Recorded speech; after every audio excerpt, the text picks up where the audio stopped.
Om Swastiastu, Assalamualaikum warahmatullahi wabarakatuh, Salam Nama Budaya, Salam Sejahtera untuk kita semua.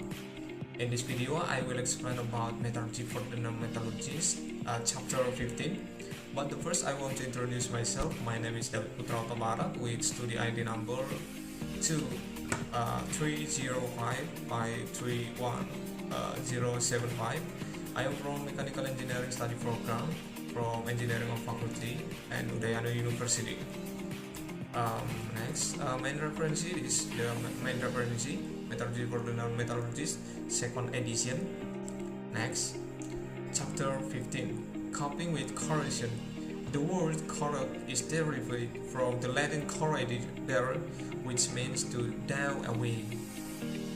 While corrosion can occur in many different forms, it is most generally defined as a chemical or electrochemical reaction between a material and its environment that produces a deterioration change of the material and its properties. In the most common use of the word corrosion refers to the electrochemical oxidation of metals, with corrosion often producing oxides Sn or salt S of the base metal. The price of this energy expenditure during refining results in what may be considered a metallurgical trade-off. The refined metal is less chemically stable than the ore and under the right conditions may deteriorate back to its more stable or like condition due to the corrosion. For example, iron ore, iron oxide is refined to produce or iron and steel, which can revert back to hydrate iron oxides rust in the presence of oxygen and water. Picture 15.1. This picture. In this example, the metal returns to its more chemically stable state from the reactions it has with the surrounding environment. Next, 15.1. The mechanisms of corrosion. Metal corrosion involves a branch of chemistry called electrochemistry, which is a study of two basic types of reactions: chemical changes that produce electricity or current flow, and conversely of electric currents that cause chemical changes. Electrochemical reaction basically involve the transfer of electrons by two types of partial reactions referred to as oxidation and reduction. Oxidation is the electrochemical process of losing an electron during a chemical reaction, while reduction is the process of consuming or reducing electrons in reactions. Metal corrosion is basically the electrochemical process of oxidation and reduction.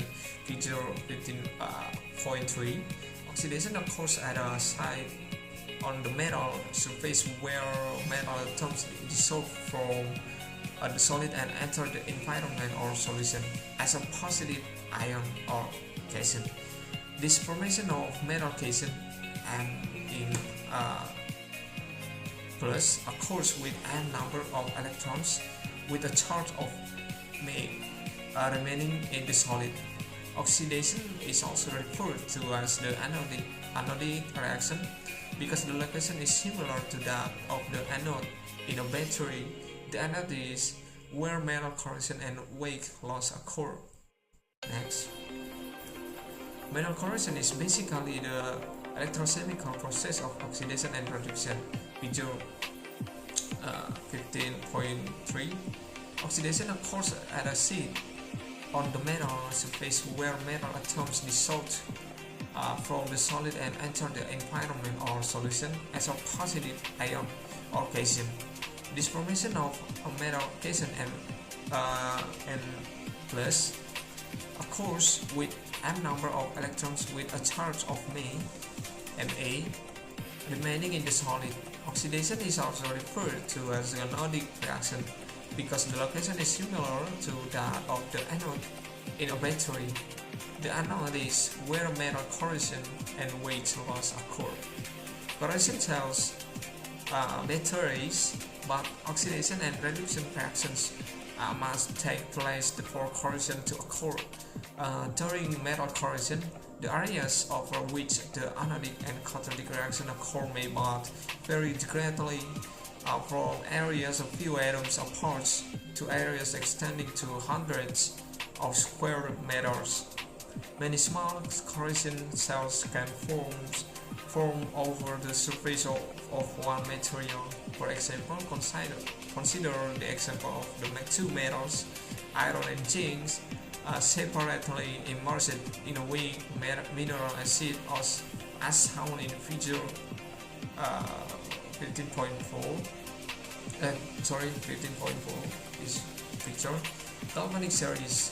The previous example illustrates the basic electrochemical reaction in the corrosion of two metals. It also introduced the concept of the oxidizing power or potential of different metals.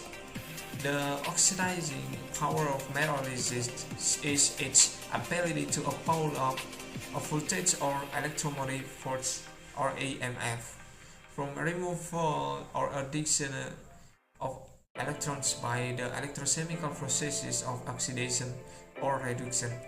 The relative differences in the oxidizing or corrosion potentials of metals are determined by measuring the electromotive force or EMF of various material relative to a reference electron in a given electrolyte type. Next, 15.2 Forms of corrosion. During a metal corrosion, the areas over which the anodic and cathodic reaction occur can vary greatly. This results in various forms of corrosion such as uniform attack, heating and crevice corrosion. Figure 15.7 is picture. When the anode cathode sides are so close together that they cannot be distinguished, and when the sides undergo change and reversal with time, uniform corrosion is said to occur. The small corrosion cells are essentially short-circuit galvanic cells. Figure 15.8. Heating and crevice corrosion are forms of localized corrosion that are significant causes of component failure in metal parts. But forms of corrosion can occur on pacified metals or otherwise protected materials. Uniform corrosion or general corrosion is a corrosion process exhibiting uniform thinning that proceeds without appreciable location attack. It is the most common form of corrosion and may appear initially as a single penetration, but with thorough examination of the cross-section, it becomes apparent that the base material has uniformly thinned. Next, intergranular or EG. Corrosion is the preferential dissolution of the anodic component. The grain boundary passes or the zones immediately adjacent to them, usually with slave or a negligible attack on the penny body of the grains. The galvanic potential of the grain boundary are areas of an alloy is anodic to that of the grain interiors due to difference of compositions or structure. This difference may be due to the environment interaction or metallurgical change in the grain boundary regions during manufacturing or service exposure. The tube was part of paving system not yet placed in service that was exposed to an outdoor marine environment containing chlorides. As a part of the assembly, a fabric bag containing palladium oxide was taped to the tube. The palladium served as a gather. The corrosion in this area was discovered during routine inspection. Which are the direction areas lighter areas include remnants of the fabric bag. A classic example of SCC is shown in figure 15.10 Failure of the press cartridge case was due to what is sometimes called season cracking. This problem was originally encountered by the British Army during its campaigns in India in the 1800 or 1800 tin wallet next of the cartridge cases cracked spontaneously during the monsoon season. The source of the problem was traced to a combination of high temperature and humidity and traces of ammonia in the air. Now it is known that most tin containing copper alloys such as 70% Cu and 30% G and are susceptible to SCC when surfaces are under tensile stress or put in the presence of certain chemicals such as moist ammonia, mercurious nitrate, and the amines. Next, 15.3 Corrosion prevention or mitigation. Although corrosion is a semi-pernicious process, it can be destroyed by breaking the oxidation reduction loop of an electrochemical cell. The difficulty is its complexity. For example, evaluating the corrosion exposure condition for metallic piping networks requires an understanding of various field conditions such as soil type, soil pH, stray current effects, and electrical continuity. There are many ways to stop or mitigate corrosion. A few common examples are described. In the case of galvanic corrosion between two metals, there are some obvious and less obvious options, including prevent the flow of electric current by physical separation, or insulate the dissimilar metals from each other, eliminate the electrolyte. There can be no galvanic corrosion without an electrolyte, which explains why there is little or no galvanic corrosion in dry desert atmospheres. When humidity is below approximately 30 to 35%, atmospheric corrosion usually cannot occur. Choose those metals that are close together in the galvanic series for the environment in question. Use a large anode metal and a small cathode metal. For example, plain steel refers small cathode through aluminum sheets, or plate large anode may prove to be satisfactory in surface, but aluminum refers through steel will corrode rapidly in an electrolyte. Corrosion inhibitors. A corrosion inhibitor is a substance that, when added in small amounts to a corrosive medium, reduces its corrosivity in a closed system. Chemical treatment or inhibitors can be used for corrosion control in aqueous environments.